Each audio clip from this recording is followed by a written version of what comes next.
In this video, we build a complete e-commerce website using Google AI Studio from scratch without writing a single line of code. The website was live, mobile friendly, and fully working. But here is the real question. Is that website actually production ready?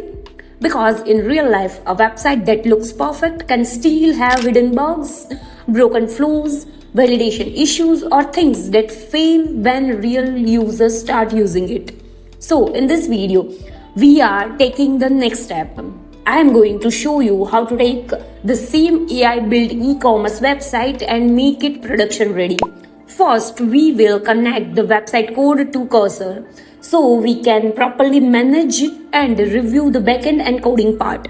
Then we will test and debug the website inside the IDE using AI-based testing tools with MCP to find the issues that are hard to catch manually.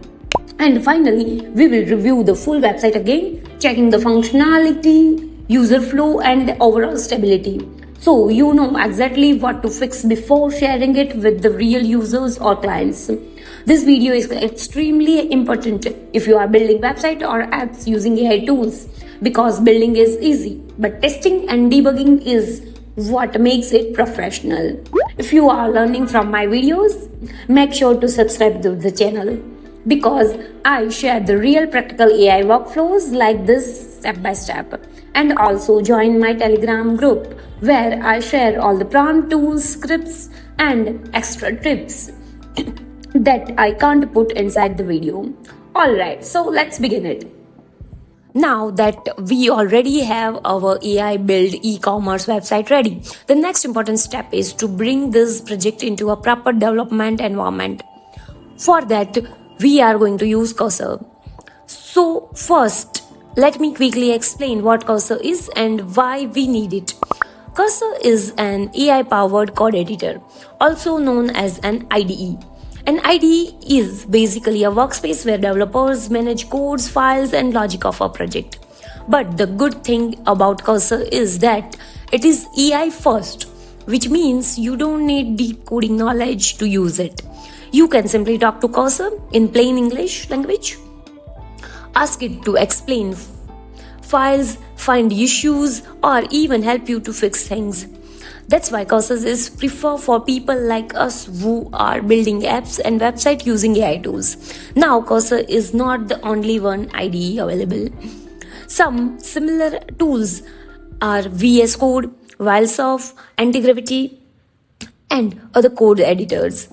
But I am using Cursor because it is very beginner friendly and works really well with AI-based tools and MCP systems. So think of Cursor as a control room. Google AI Studio helps us build the website, the front end, but Cursor helps us review, manage, test, and debug that website properly. Now let's see how we can connect our Google AI Studio website or app to Cursor. There are two simple methods and you can use whichever works best for you. So the method one is connecting via GitHub. This is the easiest and cleanest method. If your Google AI Studio project is already connected to GitHub, then the process is very simple. First, open your project inside Google AI Studio. Now, on the top right corner, you will see the GitHub icon. Click on it and make sure your project is saved and committed to the GitHub repository. Once the repository is created, go to GitHub and open the repository. Now copy the repository link from the browser address code or from this green button. Next, open Cursor. Inside Cursor, you will see an option like clone repository or open from GitHub. Paste the GitHub repository link here and click on clone. Cursor will now download the entire project automatically. And within few seconds, all your website files will be available inside Cursor. That's it. Your AI Studio website is now connected to Cursor and you can see all the front-end files, configuration files, and project structure clearly. Now, the second method is download from Google AI Studio and upload to Cursor. In many cases, GitHub connection may not work properly. Some people face permission issues, syncing issues or repo creation problems. So if GitHub is not working for you, don't worry, this is the second method, works perfectly. First, open your project in Google AI Studio, download the full project as a folder. This folder will contain all your website files like HTML, CSS, JavaScript, React files and configuration files. Once the download is complete, open the cursor. In cursor, click on Open Folder. Now simply select a folder you downloaded from Google AI Studio. Cursor will load the entire project instantly, and that's it. You don't need GitHub at all for this method. As long as project files are inside cursor, you can do everything. Review the code, test the website, debug issues, and make it production ready. Here, important concept to understand is at this point, Google AI Studio has already done its job. Now, cursor becomes our main workspace. We are no longer building the website. Now, we are reviewing, testing, and improving it. Now, our second step is to test this website on MCP. Now that our website is connected to Cursor, this is where things become really interesting. Up to now, we have built the website using AI, hosted it, and manually checked it on desktop and mobile. But manual testing can only catch visible issues. There can still be hidden bugs, broken logic, UI problems, or edge cases that we might miss. This is where AI-based testing comes in. So, for testing and debugging, I am going to use TestSprite MCP. Let me explain. MCP stands for Model Context Protocol. In this context, MCP allows AI to actually use tools inside an IDE like Cursor. Without MCP, AI can only suggest things.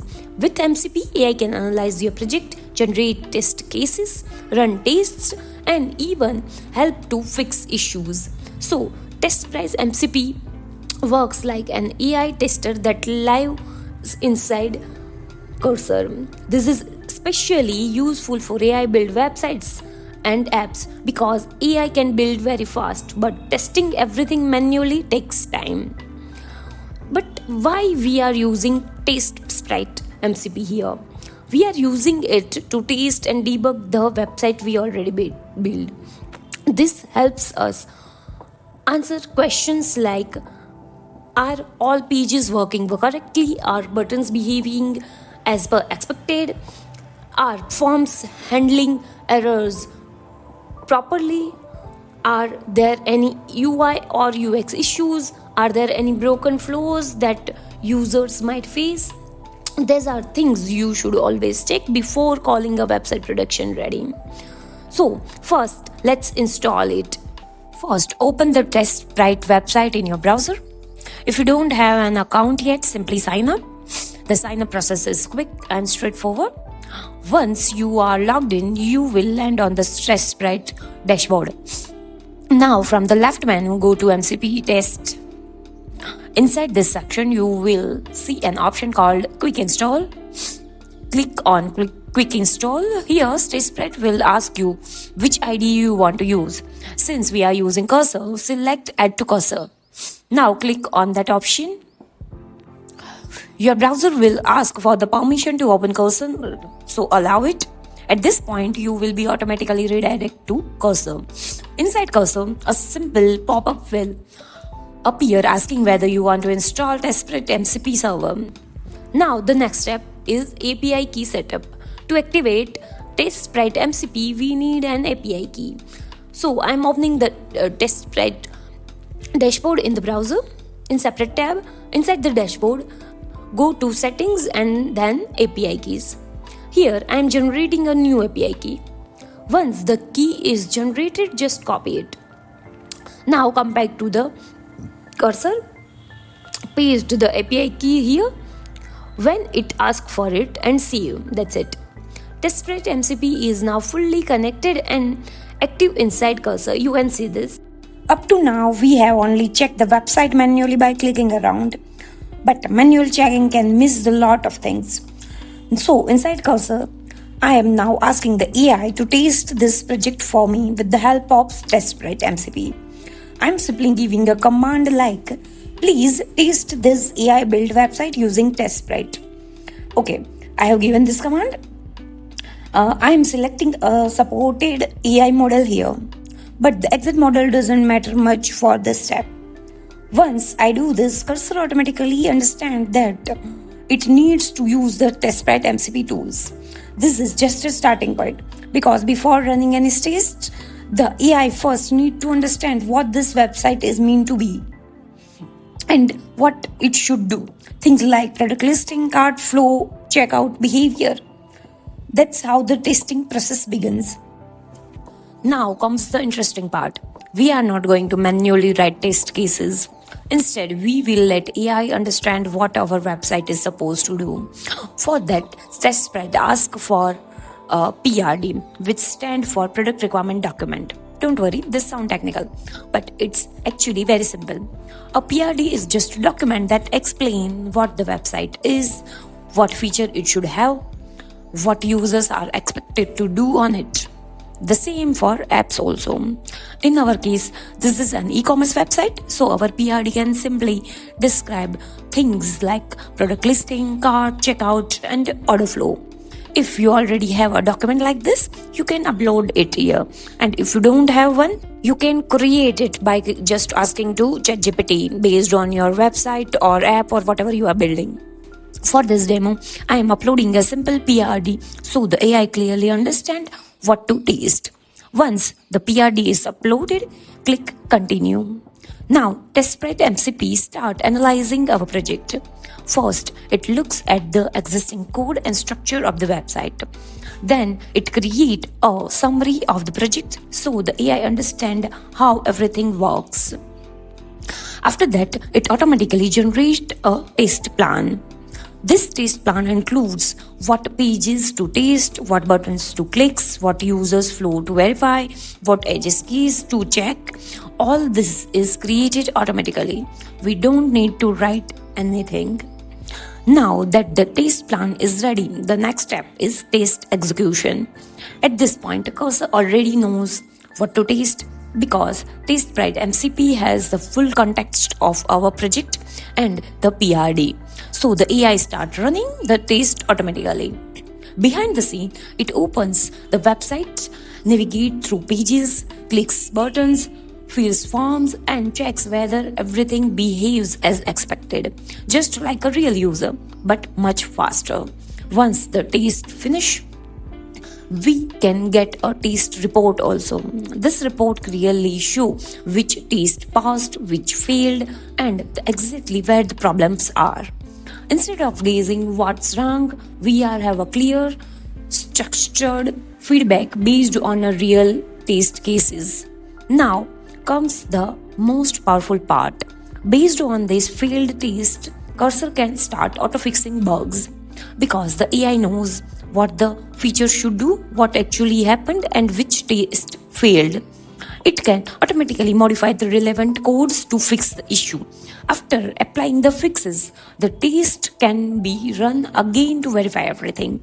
So the workflow becomes build, then test it, then fix it, and test again to verify everything is okay or not. Now I am on TestSprite's dashboard opening the particular case. Now here I want to show you one more visual bug detection feature of TestSprite. Here you can see overall test result for this particular website, showing both passed and failed tests. When I click on any test, even a passed one, TestSprite shows a visual replay of how the test was executed. So I can clearly see what was verified on the screen. For failed tests, TestSprite's visual bug detection highlights the exit area where the issue is occurred, and a proper error message is shown. By clicking on the highlighted section, I can immediately understand which feature or UI element needs attention. This makes testing very clear because you can visually see what worked and what didn't, instead of relying on only logs. I also want to show you the pricing of TestSprite. You can see that TestSprite's basic plan is completely free, so you can start testing your projects without paying anything. Also, if you want advanced feature, TestSprite also gives you the first month free on the higher plans. So you can try everything without risk. And one more thing, if you choose yearly billing, it's even cheaper compared to monthly. All the links are in the description. Try it out and see how it fits into your workflows. Now, this is our last step. That the testing and fixing are done, let's do one final review of the website. I'm opening the website again and checking it like a real user. Also, you can check with the local host, and also it provides the preview inside the cursor only. You can see this. First, the homepage loads properly, the layout looks clean, the hero section is visible, and all product cards are loading correctly. Next, I'm clicking on different product pages. The navigation is smooth, the product details are showing correctly, and there are no broken links. Now I'm testing the cart flow. I'm adding the product to cart, changing the quantity, and checking the total price. Everything updates instantly, which is exactly how an e-commerce website should behave. Next, I am moving to the checkout page. All form fields are correctly working. Validation is in place and there are no unexpected errors. I am also quickly checking the website on mobile view. The layout is responsive, buttons are easy to tap, and the overall experience feels smooth. Most importantly, there are no console errors, no blank screen, and no broken flows. So at this point, we can confidently say that this website is no longer just AI generated. It is tested, reviewed, and production ready. This is the difference between simply building a website with AI and actually preparing it for a real users or clients. If you are building websites or apps using AI tools and you want a smarter way to test and debug them, you can check out TestSprite.